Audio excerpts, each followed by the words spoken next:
எட்லியா காமி மேலே காமி ஒன்று போதுமா போதும் பால்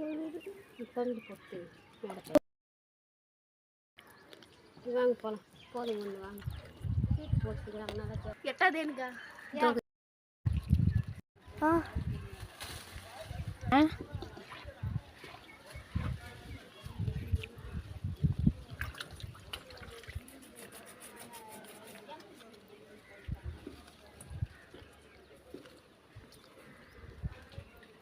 இது அர்த்தம் இல்லாமல் பழுத்துட்டு இருக்குது